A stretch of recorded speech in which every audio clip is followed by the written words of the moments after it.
Creemos que el manejo forestal racional es una de las formas como la industria puede contribuir muchísimo a recuperar nuestras fuentes hidrográficas de toda la región. ¿Cuáles de estas iniciativas son los que verdaderamente mejoran el medio ambiente? ¿Dónde está el impacto más grande? La industrialización no es el enemigo del medio ambiente.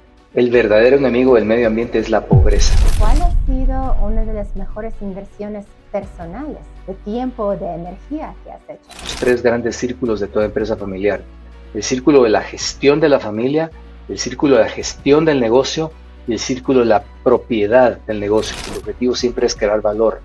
El objetivo es poder llegar a las comunidades donde operamos a ofrecerles valor económico, valor social y también valor medioambiental. ¿Tienes algún fracaso favorito que con el tiempo resultó ser clave para tu aprendizaje y para tu futuro éxito? Cuando yo doy clases en la universidad, y la pregunta quizá más frecuente que se me haga es: mire, ¿y eso para qué me va a servir en la vida real? Esa es quizá la pregunta más común de los estudiantes. Y yo le digo: bienvenidos a The Talent CEO Podcast, donde exploramos cómo los líderes latinoamericanos están transformando sus empresas y el mundo. Hoy nos acompaña José Raúl González, CEO de Progreso, una empresa con más de 120 años de historia que ha impulsado el desarrollo de infraestructura en Centroamérica. Pero más que una productora de cemento, Progreso se ha convertido en un referente de innovación, sostenibilidad y transformación digital. Además, Progreso ha sido reconocida 12 años consecutivos como una de las compañías más éticas del mundo. Hoy hablaremos sobre cómo innovar en una industria tradicional, los desafíos de la sostenibilidad, el impacto de la digitalización y el liderazgo en tiempos de cambio. Bienvenido, José Raúl. Muchas gracias, Vera, gracias por haberme invitado y es un gusto estar acá con ustedes. Pues cuéntanos, Progreso ha sido un jugador clave en la infraestructura de Centroamérica, pero más allá de la producción de cemento, ¿cómo ustedes visualizan su impacto en el desarrollo de los 8 países donde operan? Bueno, Vera, Progreso es una compañía que está entrenada a pensar a largo plazo. Tenemos una historia de 125 años, una tradición empresarial de un gran fundador, una persona que fue un visionario en su momento, don Carlos Novela, un chico de 20 años que fue a Europa, hijo de inmigrantes alemanes e italianos, en los momentos donde América era la tierra de la esperanza y la gente emigraba de Europa a América, que vino a tratar de realizar un sueño después de estudiar en Europa ingeniería, y es que fue a descubrir un producto maravilloso que era el cemento, que era poco conocido, casi inexistente en su momento en nuestra región, y decidió cumplir un segundo sueño después de haber graduado de ingeniería, que era poner una fábrica de cemento en Guatemala. No existían fábricas de cemento, apenas habían 2 en el continente americano en ese momento. Él funda la tercera y se embarca en esta gran aventura. Hoy en día, pues Progreso, como tú has dicho, tiene presencia en 8 países, es una compañía grande, pero en ese momento era apenas un sueño, una pequeña empresa, como diríamos hoy en día, que tuvo que sobrevivir durante sus primeros 20 años en contra de un producto que era su competidor principal, que era el adobe, que en Guatemala era un producto sigue siendo abundante por los suelos arcillosos y era el material favorito de construcción. Hasta que, como toda gran aventura empresarial, el destino le trae una gran sorpresa a don Carlos. En 1917 hay un terremoto en la ciudad de Guatemala, y no es sino hasta 20 años después que la naturaleza pone a prueba el concreto, y efectivamente don Carlos regresa a su casa después de haber inspeccionado la madrugada del 25 de diciembre de 1917. Regresa a su esposa y le dice: María, estamos salvados.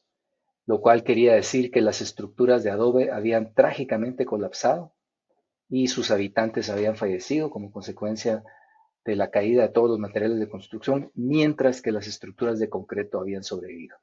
A partir de ese momento, la historia de la compañía cambia radicalmente, porque él ya no tiene que describir las ventajas de un producto que, si bien es cierto en ese momento era más caro, tenía todas las características estructurales que nuestro país necesitaba por ser una zona sísmica.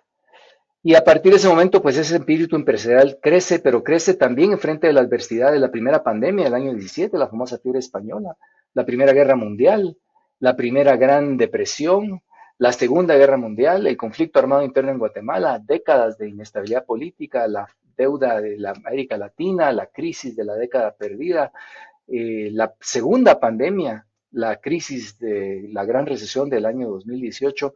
Entonces, tu pregunta es muy importante porque nosotros vemos todos los retos bajo esa perspectiva, bajo la perspectiva de que somos producto del sueño de un gran empresario, un visionario en el ámbito económico, social y medioambiental, y por lo tanto, desde esa perspectiva nos toca enfrentar los retos que a nosotros, como esta generación, nos toca vivir con ese optimismo, con esa fuente de inspiración de la resiliencia que tuvo don Carlos en su momento y que nos ha transmitido en el ADN empresarial que él ha creado.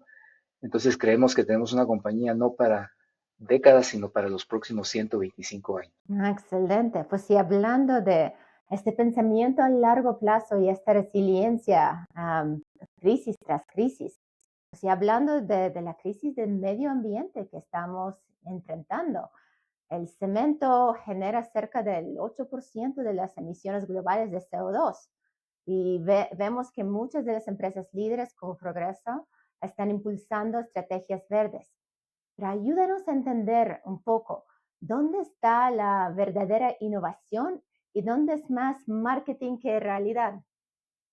Muy importante lo que tú dices porque en esa visión empresarial que tenía don Carlos, el medio ambiente siempre fue un referente para él muchísimos años antes de que ese tipo de conversaciones se tuvieran.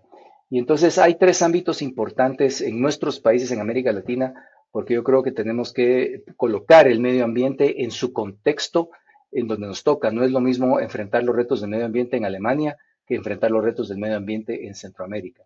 En Centroamérica, los tres grandes retos que tenemos en el medio ambiente son el reto de tener agua limpia, el reto de recuperar nuestros bosques. En Guatemala es en idioma nahual, el idioma quiere decir Cuactemalán, que es el lugar donde están los bosques. Y tenemos como generación el gran reto de reforestar nuestro país y nuestros países. Y por supuesto tenemos un enorme reto que es el de la basura, la principal fuente de contaminación y de enfermedades que aquejan a nuestros ciudadanos. Por supuesto que el reto de las emisiones de CO2 son importantes y en un momento te voy a explicar qué estamos haciendo al respecto, pero los otros tres grandes retos, si tú le preguntas a nuestra población qué es lo que más les aqueja desde el punto de vista de la salud y su preocupación por el medio ambiente, es justamente eso, tener una fuente de agua que sea limpia, no perder los bosques, no volvernos en un desierto y por supuesto cómo lidiar con la basura que está contaminando nuestros ríos y nuestros árboles. Comienzo por el CO2 que tú lo has mencionado. Para nosotros en Progreso hemos tenido, no desde hace 5 ni 10 años, mucho antes de que esto se comenzara a discutir, en los últimos 30 años hemos venido reduciendo nuestra huella de emisiones de carbono a través de agregarle aditivos naturales al cemento. Y cuando te digo aditivos naturales me estoy refiriendo a cenizas volcánicas. En nuestra región, que es una región de muchos volcanes, pues la naturaleza nos ha permitido obtener un producto que es muy parecido desde el punto de vista de la reacción química al cemento y con eso prácticamente bajamos un 35% nuestra huella de CO2. Pero también creemos que hay otras formas en las que se puede hacer, como por ejemplo tratar de que nuestras fuentes de energía eléctrica sean fuentes renovables. Y hace más o menos 3 semanas inauguramos un parque solar de cerca de 25 megavatios que nos va a permitir abastecernos a nosotros mismos de una fuente de energía solar durante el día y continuar abasteciéndonos de fuentes renovables durante la noche, como pueden ser las hidroeléctricas. Entonces, sí hay unos grandes esfuerzos por reducir las emisiones de CO2 en la industria de cemento en general y en Cementos Progreso en particular. Y a mí me toca en este momento servir a la industria como presidente de la Federación Interamericana de Cemento y desde la Federación Interamericana de Cemento FICEM también tenemos importantes iniciativas para reducir las emisiones de los gases de efecto invernadero. Se habla mucho del CO2, por ejemplo, pero no se habla del resto de gases de efecto invernadero, entre los cuales está, por ejemplo, el metano. Y el metano se produce en los basureros de las diferentes ciudades que tenemos. Materia orgánica que se descompone y que emite metano y que es entre 8 o 20 veces más dañino para el medio ambiente que el mismo CO2. Para ello, nosotros estamos promoviendo el uso de la basura, lo que se conoce normalmente como basura, como un combustible alterno en los hornos de cemento. Los hornos de cemento son el instrumento más ambiental que puedas imaginarte, porque prácticamente podemos utilizar casi cualquier cosa como un combustible alterno, y la idea es que esa basura no esté ensuciando nuestras calles, nuestros ríos, nuestros lagos y generando emisiones de metano, sino que sean utilizadas como un combustible en el horno al cual a 1500 grados centígrados, que es la temperatura a la cual esos hornos operan, hay muy pocas emisiones que se producen y se sustituyen combustibles fósiles por estos combustibles alternos. Entonces, la industria como tal, creo yo que está aportando muchísimo a reducir su huella de carbono, pero también hay otros elementos en los cuales estamos aportando. Nosotros tenemos invernaderos que tienen capacidad para producir cerca de 2.5 millones de árboles y esos árboles estamos trabajando con el Ministerio de Ambiente, con el Ministerio de Agricultura de Guatemala para buscar los lugares más adecuados que recuperen nuestros bosques. Uno que es para nosotros muy importante, que es la cuenca del lago de Atitlán, al cual nosotros los guatemaltecos consideramos el lago más hermoso del mundo. La estamos perdiendo y la estamos perdiendo porque el combustible más utilizado en nuestro país, en un 55%, es leña. Entonces las personas están Mm, inevitablemente utilizando los bosques como su fuente de combustible. ¿Qué estamos haciendo? Estamos capacitando a la población, estamos capacitándolos en el uso de estufas ahorradoras, que no solo ahorran leña, sino que además sacan el humo del rancho y por lo tanto preservan la salud de los conciudadanos y estamos al mismo tiempo sembrando para recuperar el área boscosa. Creemos que el manejo forestal racional es una de las formas como la industria puede contribuir muchísimo a recuperar nuestras fuentes hidrográficas de toda la región. Hay muchas cosas que estamos haciendo, Vera, que quisiera contarte, pero sé que tenemos otras cosas de que hablarte, pero solo quisiera hacer énfasis en el compromiso real y tangible que tiene nuestra industria para poder generar medios ambientes en los cuales podamos vivir más adecuadamente. La última línea que te quiero dejar es, la industrialización no es el enemigo del medio ambiente. El verdadero enemigo del medio ambiente es la pobreza, que es la pobreza que obliga a nuestra gente a quemar su basura al medio ambiente, abierto, emitiendo gases que son peores que el CO2, que cortan el bosque para poder abastecerse de combustible y que entonces no tienen estos otros mecanismos de poder comportarse de una manera que proteja más nuestro medio ambiente. Trabajando en desarrollarnos a través de la industrialización es el mejor aporte que podemos dar para un desarrollo económico y social, que nuestros habitantes entonces puedan tener fuentes de energía alternas a las que están utilizando hoy en día. Y me encanta cómo abordas el problema desde todos los ángulos, de toda la cadena de producción, suministro, las comunidades en las cuales operas. Pero si tuvieras que elegir de dónde viene el mayor impacto, sé que es una estrategia holística, pero ¿cuáles de estas iniciativas son los que verdaderamente mejoran el medio ambiente de una proporción o de un múltiplo mayor que los demás? ¿Dónde está el impacto más grande? Pues mira, en este momento estamos promoviendo a nivel de la Federación Interamericana de Cemento en general y a nivel de nuestra área de influencia en particular, un programa que se llama Hogares. Hogares es un programa que pretende sustituir el piso de tierra por un piso de concreto, darle a la familia lo que llamamos un kit, pero no regalado, sino todo a través de un apoyo, de un subsidio, una estufa ahorradora de leña, un filtro de agua, sustituir el piso de tierra por piso de concreto y pintar adentro de sus hogares las paredes con cal. Con el piso de concreto prácticamente eliminas el 70% de las enfermedades de la piel, gastrointestinales. Con la estufa ahorradora sacas el humo del rancho y por lo tanto reduces la fuente número uno de muerte en el país, que es enfermedades pulmonares. Y con, obviamente, el agua, el filtro de agua, también reduces las diarreas que se producen por el agua contaminada. Y finalmente, con la pared pintada con cal, reduces la incidencia de insectos que entran a los hogares porque la cal es un desinfectante y por lo tanto los bichos no les gusta estar ahí. Entonces, ese kit para nosotros es fundamental y es algo a lo cual nosotros estamos poniendo mucha atención recientemente en FICEM y en Cementos Progreso para poder crear un impacto en la salud de los ciudadanos. Cuando tú previenes las enfermedades, el impacto en el presupuesto del Ministerio de Salud, que de hecho nuestros ministerios de salud ya tienen un presupuesto limitado, se libera significativamente fondos porque ya no estás curando a las personas, sino que a través de este kit hemos podido prevenir este 70-80% de enfermedades.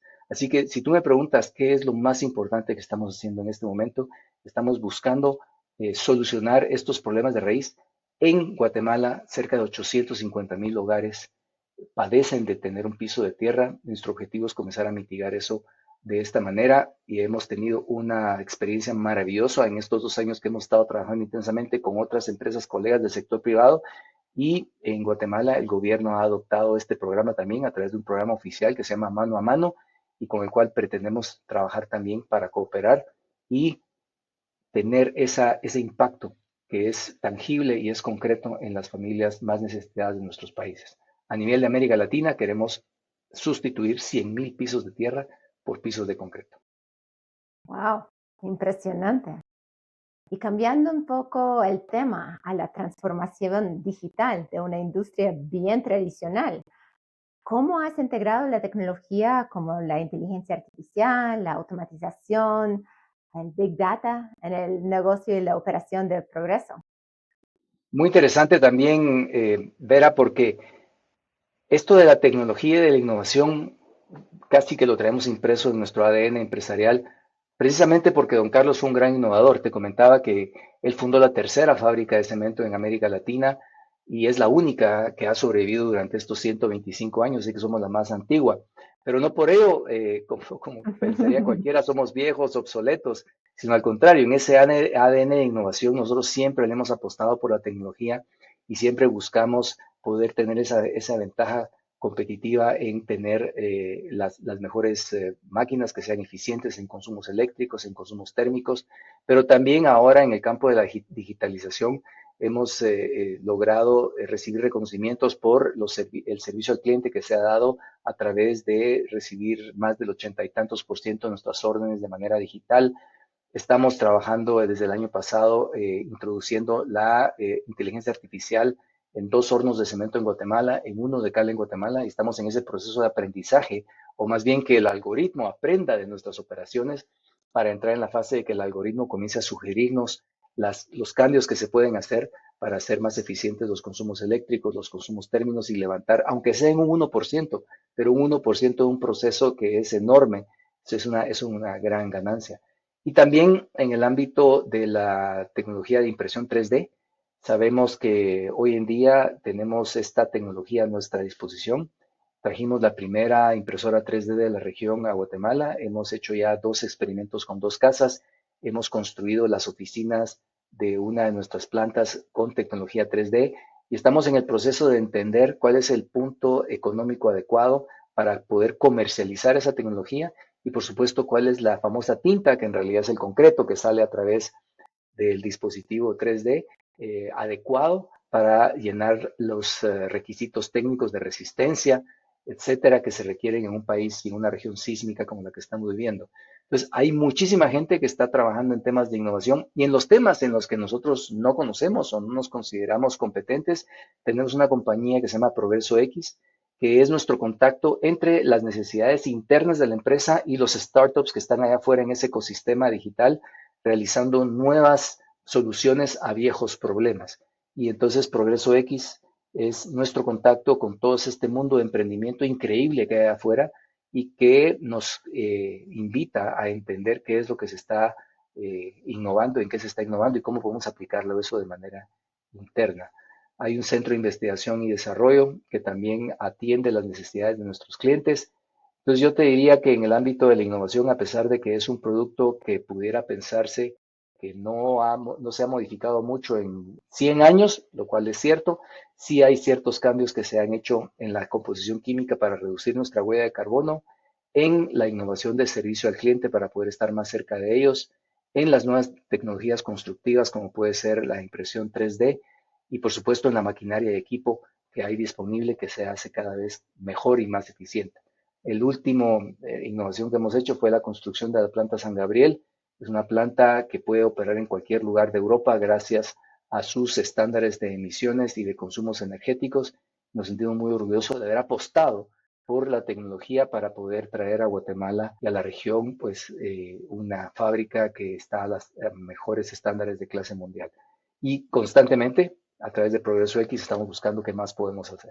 Pues muy interesante. De un lado tienes Progreso X, que se encarga de proyectos de innovación, pero del otro lado también tienes innovación como parte de la ADN.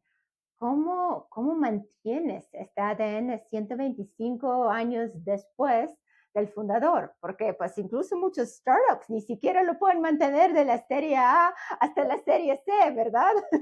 ¿Cuál es Pues el mira, secreto? a mí me gusta hablar de progreso como un startup de 125 años de edad. Así es como el otro día califiqué a mi empresa precisamente en una convención de startups, porque lo más importante no es la edad de la empresa, sino la actitud que tiene hacia la innovación y esa apertura de poder tener la humildad de decir, yo no conozco esto y entonces tengo unos chicos de 20, de 30 años manejando Progreso X, de los cuales aprendo todos los días y le dan lecciones a este ancianito que está aprendiendo mucho de ellos, pero que les da la libertad de poder equivocarse, porque sobre todo el proceso de innovación es un proceso de prueba y error. Y entonces a veces se dice que a veces se gana y en otras veces se aprende. Y nosotros estamos aprendiendo muchísimo con la impresora 3D, con estos muchachos que nos traen ideas que podemos implementar y que, como dicen ellos, learn fast, fail fast y siguiente iteración y hacerlo de nuevo. Siguiendo esa tradición de nuestro fundador, mal haría esta generación en pretender tener la osadía de creer que lo sabemos todo y al contrario, estamos muy abiertos a poder seguir aprendiendo y nos entusiasma mucho las ideas que nos traen porque todas son de un potencial enorme y algunas no llegan a madurar, pero en las que podamos sacarlas adelante, pues es una maravilla. Entonces, yo creo que sobre todo es una actitud. Hoy en día estamos la cuarta generación de miembros de la familia Novela que está gestionando la empresa desde la junta directiva y en algunos casos en niveles ejecutivos, que tenemos a ese gran referente, don Carlos, como nuestra inspiración para continuar innovando y tener la resiliencia de enfrentar el futuro con optimismo.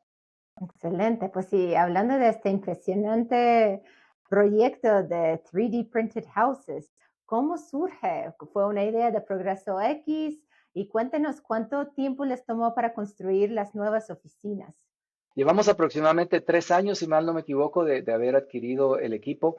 Y el equipo surge de la Ajá. idea de los ingenieros. Esta compañía es dominada por ingenieros, como te podrás imaginar. Yo lamentablemente no soy ingeniero, pero aprendo mucho de ellos. Y alguien trajo la idea de traer la impresora 3D y yo les pregunté, ¿para qué queremos una impresora 3D? O la clásica pregunta de, bueno, ¿y eso en qué nos va a ayudar a ganar más plata? Y la respuesta fue muy sencilla. Si la pegamos con la impresora, pues creamos una nueva industria de construcción. Y si no la pegamos, pues habremos creado una gran cantidad de conocimiento. O sea, en ambos casos vamos a ganar. Y así fue. Estamos trayendo ya la impresora. Hicimos 2 casas en nuestras plantas para entender las diferentes opciones que tenemos. Una es una casa, digamos, tradicional con una losa de concreto, pero la otra es una solución con un techo de estilo rancho. Y créeme que en ambos casos se construyeron en un lugar donde hay muchísimo calor y la forma como se construyó permite que tenga un ambiente muy fresco, lo cual me llamó a mí en lo personal la atención. Pero las oficinas también quisimos decir, bueno, comamos de lo que cocinamos y si decimos que este producto es tan bueno, hagamos las oficinas. Cada una de las casas, más o menos de unos 50 metros cuadrados, puede hacerse en 24 horas. Lo que pasa es que 24 ahorita en el horas. proceso, sí, lo que pasa es que ahorita en el proceso de aprendizaje estamos utilizando más tiempo para poder entender durante ese proceso cuáles son los errores que se pueden cometer. Por ejemplo, durante el proceso de construcción de unas casas nos cayó un gran aguacero, nos llovió mucho. Y entonces, para Ujú. buena suerte de nosotros, nos dio la oportunidad de entender qué es lo que pasa si nosotros estamos construyendo cuando cambia la temperatura significativamente o cambia el nivel de humedad significativamente. Y entonces podemos ver ahí las marcas de cuando llovió y la textura de la casa, cómo cambió. Y entonces todo ese proceso de aprendizaje se anota, se apunta y se aprende de él. Eh, y creemos que, si bien es cierto, todavía no es viable desde el punto de vista comercial, ya hemos sabido cuáles son los indicadores que nos pueden decir en qué momento esta tecnología puede ser viable. Por ejemplo, en el caso de Guatemala estamos padeciendo de una migración de mano de obra que está haciendo que hayan cada vez menos albañiles o que la profesión no se vuelva tan atractiva como lo era antes Ujú, o que ujú. nuestros albañiles migren a Estados Unidos. Una solución como esta, que es una solución en donde hay muy poca mano de obra, pudiera ser factible en el momento en que ya sea el costo o la disponibilidad de la mano de obra no se vuelva tan abundante como lo era en el pasado. Entonces, esos son el tipo de situaciones que nosotros estamos previendo y que a través de este proceso de aprendizaje quizá lo hagamos comercialmente viable dentro de poco. Pues interesante, interesante que el blocker no es tanto del lado de ingeniería, ya lo habían probado bajo diferentes condiciones ambientales, lo han iterado y están perfeccionando el material, entonces como técnicamente suena factible. ¿Qué tiene que pasar para que económicamente sea factible? O sea, ¿ya sería económicamente viable en los Estados Unidos con un mayor poder adquisitivo, pero todavía no es en Guatemala? ¿O qué tendría que pasar? Hay muchos factores, por ejemplo, la disposición del terreno. La idea es utilizar esto, y por decir una cosa, hacer una casa cada 24 horas, pero lógicamente el terreno tiene que tener una estructura más bien plana para que la máquina pueda irse moviendo. Si esta estructura es montañosa, el problema es Mm, difícil de resolver y entonces en extensiones planas es mucho más fácil. Depende de cuál sea el costo de capital de tu proyecto, puede ser muy influido por una tasa de interés muy alta, depende de tu disponibilidad de mano de obra y curiosamente, lógicamente, el costo menos relevante es el costo del cemento, el costo del concreto en sí, porque este no varía claro. significativamente, pero lo que sí es que si necesitas hacerlo de manera rápida y con poca mano de obra en un terreno que sea una topografía razonablemente plana, ese es el tipo de proyecto ideal para una solución de impresora 3D.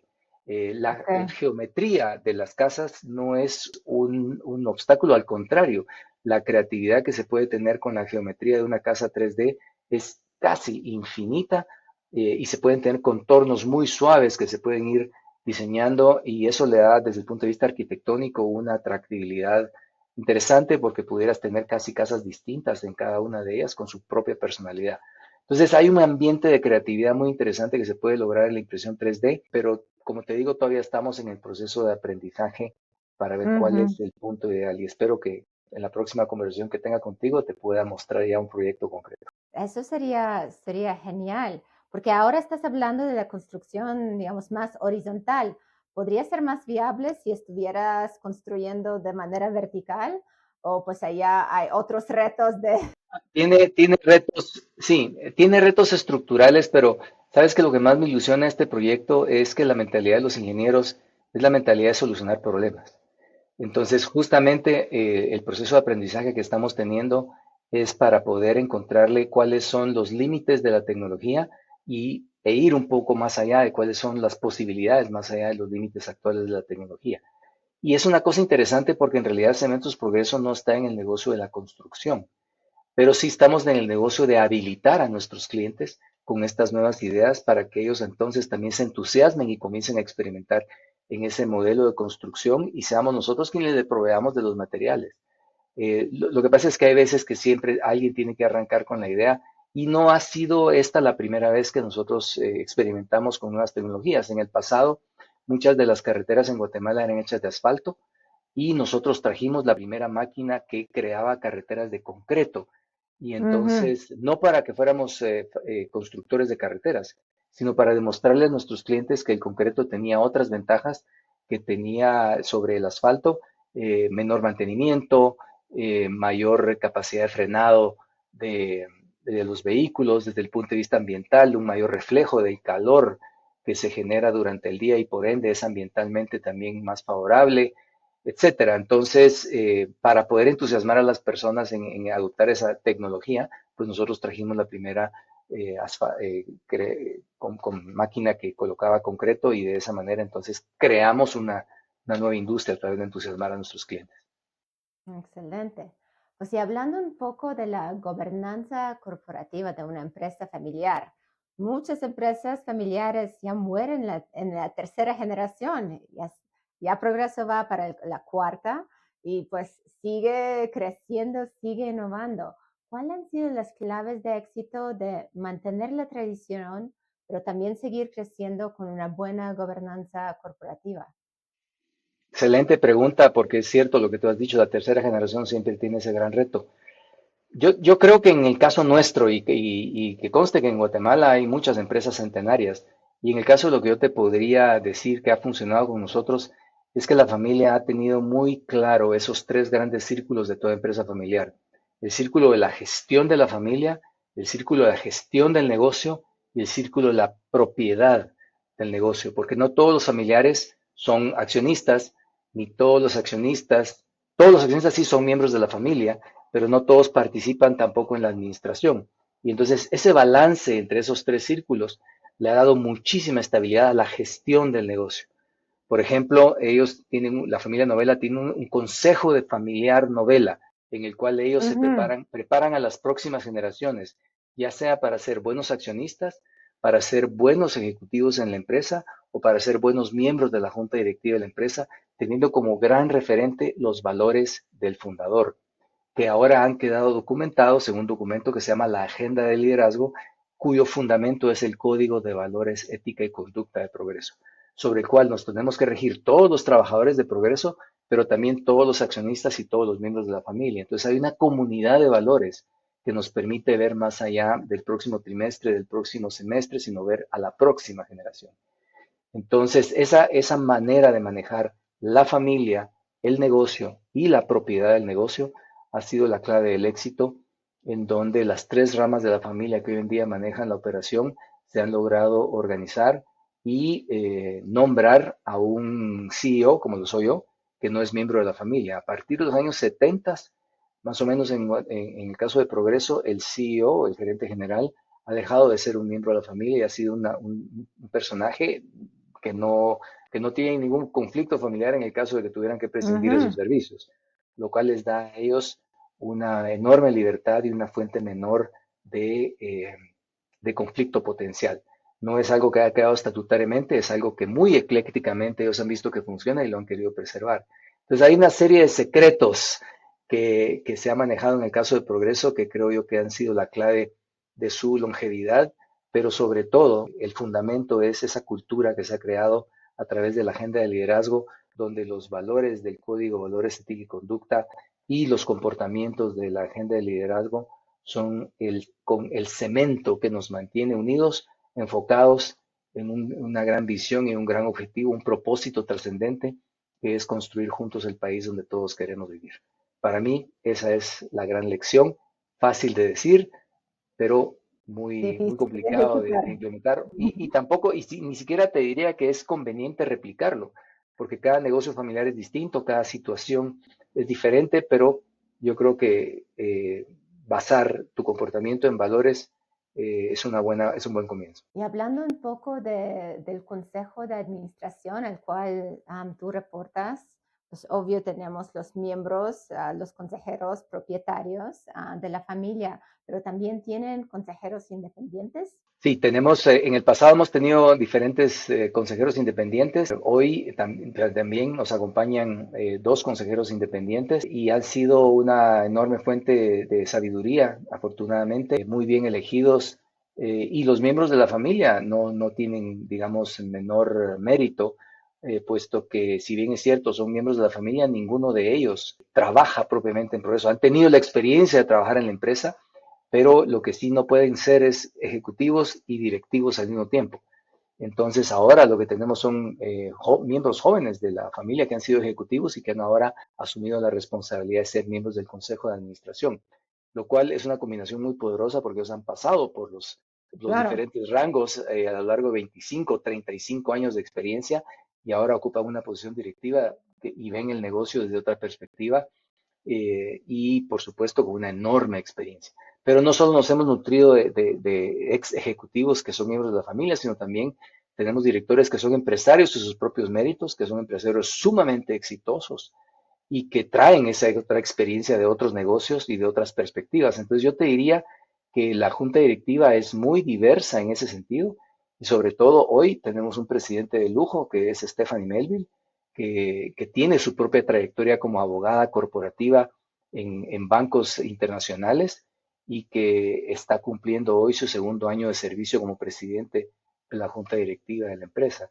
Así que no me puedo quejar, tengo un equipo de lujo que me asesora y que me aconseja constantemente y del cual me siento enormemente respaldado y en muy buenas manos. ¿Nos podrías contar algún caso de éxito de estas nuevas perspectivas, diversas formas de pensamiento que te han traído consejeros o consejeras independientes que no habían crecido como parte de la operación de Progreso Y pues hay algo en tus 12 años de liderazgo donde dices, wow, pues la verdad, ejecutamos algo que no habríamos creado dentro de la empresa. Bueno, yo te diría que el trabajo más, el retador que tuvimos fue sacar adelante la construcción de la planta San Gabriel. La planta San Gabriel es la segunda planta que tenemos ubicada en Guatemala y representó un enorme reto desde el punto de vista de la construcción per se de una planta de cemento, que es un reto de ingeniería digno de ser eh, reportado en aquellos programas de megaestructuras. Fue un reto de ingeniería importante, fue un reto financiero importante, fue un reto social importante, porque se montó una campaña muy fuerte en contra de la construcción de la misma, basada fundamentalmente en mentiras, que íbamos a contaminar, que íbamos a acabarnos el agua, que íbamos a destruir el bosque. Y una de las grandes fuentes de satisfacción durante mi gestión como CEO es haberle podido demostrar a la población alrededor de la planta San Gabriel que lejos de haber destruido el bosque, hemos sembrado más de 600,000 árboles para producir esa reforestación que esa área necesitaba tanto, que hemos logrado generar empleo y proveedores locales, que ha generado un efecto de derrama económica importante y que por supuesto hemos protegido las fuentes de agua y hemos generado empleo a lo largo de estos años, desde el año más o menos 2020 que entró en commissioning la planta. Entonces, eso ha sido un nivel de satisfacción muy importante, pero a la vez fue un reto. Sin el apoyo de nuestra junta directiva no hubiéramos podido lograr. Y después de la planta de San Gabriel, pues a partir de ese momento hemos crecido a 8 países. Crecimos a Belice, crecimos a El Salvador, crecimos a Costa Rica, crecimos a Panamá, crecimos a Colombia y más recientemente a República Dominicana. Y tampoco hubiera sido un crecimiento que se hubiera alcanzado si no hubiéramos tenido ese ojo, esa experiencia, esas preguntas puntuales y duras e incisivas durante este proceso de crecimiento de nuestros directores. Son 6 directores titulares, son 6 directores suplentes y hacer las presentaciones implica levantar preguntas importantes de ellos y basados en su propia experiencia. Entonces, ciertamente han sido unos años muy intensos y nuestra junta directiva pues ha sido el último backstop en todas las decisiones que les hemos propuesto y gracias a su confianza pues estamos muy satisfechos de la ruta que hemos llevado a progreso, a volverla de una empresa de compañía de cemento guatemalteca a una pequeña multilatina en 8 países que trabaja todos los días por este propósito trascendente de construir juntos el país en donde todos queremos vivir y que te diría el gran habilitador, si me preguntaras de nuevo cuál ha sido, ahora no solo la clave del éxito de Progreso en estos 125 años, sino la clave de su éxito en este crecimiento, es que hemos podido transmitir ese entusiasmo por nuestra cultura, por nuestros valores, por nuestros comportamientos a diferentes países, como puede ser un Salvador, un Costa Rica, un República Dominicana, un Colombia, un Panamá, y nuestros colaboradores han conocido y han abrazado estos valores y esta cultura, y con eso ya tenemos chequeada la fuente número 1 de fracaso de las fusiones, que es la incompatibilidad cultural entre la empresa que adquiere y la empresa que es adquirida. Aquí, al contrario, nuestra cultura ha sido precisamente la fuente de ventaja competitiva y la clave del éxito en esa asimilación cultural que hemos tenido en todos estos países tan preciosos a los que nos ha tocado ir. Hablando de su estrategia de fusiones y adquisiciones, pues la industria cementera es de gran escala, obvio, hay economías de escala, pero también pues adquirir tantas operaciones en 7 países distintos y hacer un proceso de integración exitoso es un gran reto. ¿Qué tipo de dificultades enfrentaron y cómo lo pudieron solucionar pues, entre todas las integraciones de sistemas, de culturas, de procesos que acompaña esta estrategia de roll-ups? Mira, en sí el hecho de adquirir una empresa es una transacción extremadamente complicada. Yo te diría que la última que hicimos, que fue la adquisición de República Dominicana, ha sido la más compleja de todas porque incorporamos 5 socios a la transacción y nos sentimos muy orgullosos y felices de haberlos incorporado. Son socios dominicanos y regionales de primera calidad, con quienes compartimos la visión, los principios, los valores del fundador, una química entre nosotros fantástica, lo cual cumple con uno de los grandes requisitos que nuestra junta directiva nos ha requerido, que es más importante el socio que el negocio. Y cuando Ujú. logramos tener esa compatibilidad de cultura con nuestros socios dominicanos, pues lo demás fue relativamente más fácil, aunque es extremadamente complejo hacer una adquisición donde hubo 5 bancos involucrados en el financiamiento. Imagínate todos los departamentos legales de los 5 socios de los 5 bancos.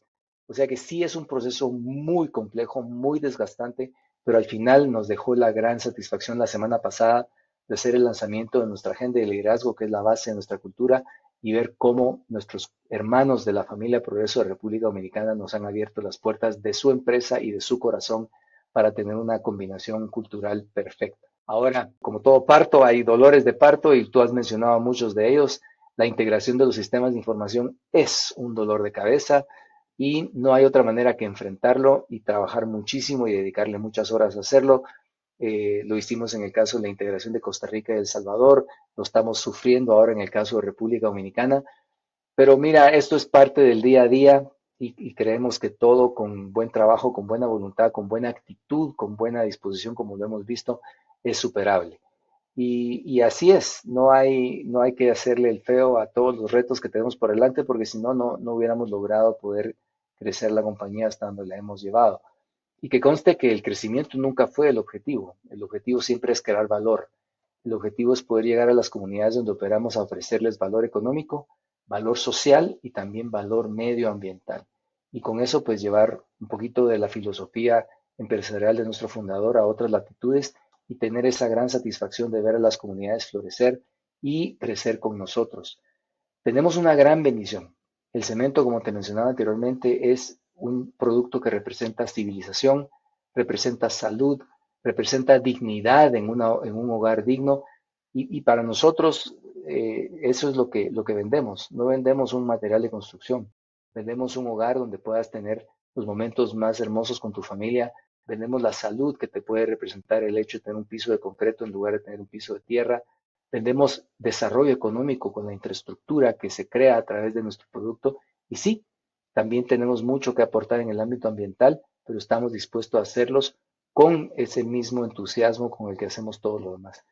Las fusiones y adquisiciones son operaciones muy complejas, pero al final hay luz y al final hay una gran satisfacción de ver el fruto de nuestro trabajo convertido en la sonrisa de una familia que tiene un hogar nuevo.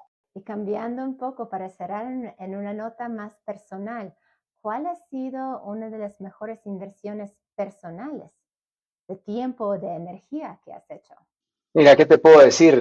Yo considero que haber tomado la decisión de que luego de que me invitaran a formar parte de Progreso, haber aceptado esa invitación, me gusta decir que es la mejor decisión que he tomado en mi vida después de haberme casado con mi esposa. Así que tengo un muy buen récord de 2 decisiones, de 2 excelentes. Me ha permitido la oportunidad de liderar un equipo de gente de la cual me siento muy agradecido por el enorme compromiso que tienen, de ser el líder de una empresa que es insignia a nivel ahora regional, de poder representar los valores de una familia y de un fundador que son ejemplares. Y es un privilegio que aprecio muchísimo y que me lleva obviamente a comenzar a pensar en quién va a hacerse cargo de esta operación cuando, como todo proceso de sucesión, se dé ese momento. Entonces, ahorita el trabajo más importante que tengo es precisamente dejar a mi sucesor, porque no se vale hacerse indispensable en las organizaciones y mucho menos en una organización como esta que espera seguir operando por los próximos 2 siglos. Entonces, la siguiente decisión importante que tengo que tomar es comenzar a preparar a esa persona que se va a encargar de dirigir los destinos de progreso en los próximos 100 años. Pero creo que ahorita voy bateando muy bien, de dos, dos, y a prepararme para esa tercera decisión que hay que tomar, por supuesto, en conjunto con nuestra junta directiva. ¿Qué competencias necesitará el nuevo líder o la nueva líder de Progreso para tener el éxito en los siguientes 125 años? Es una excelente pregunta porque cuando a mí me nombraron CEO de Progreso, yo era antes el CFO de Progreso y se dio la oportunidad de esta vacancia y de que yo pudiera aplicar a ser el CEO. Se abrió el proceso de, digamos, competencia por la posición y yo quiero pensar que la decisión que tomó la Junta Directiva fue la correcta, lógicamente, pero que fue una decisión basada no tanto en mis conocimientos de la industria o en mis conocimientos de ingeniería, porque como te digo, no soy ingeniero. Es la primera vez que la empresa es manejada por un profesional que no viene del ámbito de la ingeniería, pero que la junta directiva apostó por mí porque esos conocimientos o los podía adquirir o los conocimientos de ingeniería, saber más que los mejores ingenieros del mundo que están trabajando aquí conmigo sería imposible, pero que yo era la persona que podía ser más compatible con la cultura y con lo que se esperaba de una persona que fuera representante y embajador delegado de don Carlos Novela. Quiero pensar que esa fue la decisión que pesó más, que todo lo demás lo he podido aprender en el camino, que he podido desarrollar mis conocimientos del proceso de fabricación de cemento, que he podido desarrollar mis capacidades de liderazgo, pero que sobre todo he podido ser un buen representante de lo que se espera de un líder progreso en cuanto a los valores y los comportamientos que son la clave de la agenda de liderazgo que tenemos en progreso. Y eso creo yo que es la clave del éxito de mi sucesor también. Mi sucesor podrá o no ser ingeniero, podrá o no ser conocedor de los procesos, de la industria, etcétera, pero sí tiene que internalizar y vivir legítimamente y por vocación y por voluntad los valores de la compañía. Con eso creo que tiene garantizado el éxito y como dicen, lo demás se le dará por añadidura. Creo que la fórmula que la Junta Directiva aprobó conmigo puede volver a funcionar con mi próximo sucesor. Excelente. Bueno, y hablamos que lo acertaste con tu esposa, lo acertaste en unirte con Progreso. ¿Tienes algún fracaso favorito que con el tiempo resultó ser clave para tu aprendizaje y para tu futuro éxito? Hemos tenido muchos fracasos, pero como te decía anteriormente, a veces se gana y a veces se aprende. Y en progreso, mientras no exista dolo, mientras no exista incompetencia, mientras no exista una clara negligencia, nosotros, nosotros apreciamos mucho los errores que se cometan porque los vemos siempre como una oportunidad para aprender y parte de ese proceso de innovación. Entonces, si me dijeras, si he cometido errores, sí, no graves, afortunadamente, porque ninguno de ellos me ha costado el puesto, pero también entra uno en el dilema de si lo hubiera hecho de manera diferente y probablemente no convenga haberlo hecho de manera diferente, porque con cada uno de esos errores, con cada uno de esos fracasos, algo hemos aprendido y esa es la clave del progreso. No podemos, mira, cuando mi hijo Javier, que era aficionado al fútbol, perdía los partidos en el campeonato donde él se metía, salía llorando de la cancha porque él le dolía mucho perder. Yo le decía, Javier, me agrada ver que estás saliendo molesto de ese partido que has perdido, porque el carácter se forma en la derrota, el carácter no se Claro. forma en la victoria. Y entonces yo quiero pensar que cada uno de los errores que he cometido me ha formado en mi carácter y me ha hecho a la vez un mejor ejecutivo, más experimentado y también más dispuesto a aceptar los errores que otros han cometido. Porque como a mí se me ha dado la oportunidad de aprender a través de mis errores, yo creo que lo justo es también nosotros en permitir que los otros se equivoquen, como te digo, siempre y cuando no haya negligencia, no haya dolo o no haya alguna circunstancia que amerite pues no aceptar ese tipo de errores. Así que no cambiaría nada de lo que he hecho, porque gracias a Dios nada de lo que he hecho y los errores que he cometido han sido graves y al contrario, me han servido muchísimo para ser mejor ejecutivo. Si pudieras dar un consejo a tu versión más joven, ¿qué le dirías?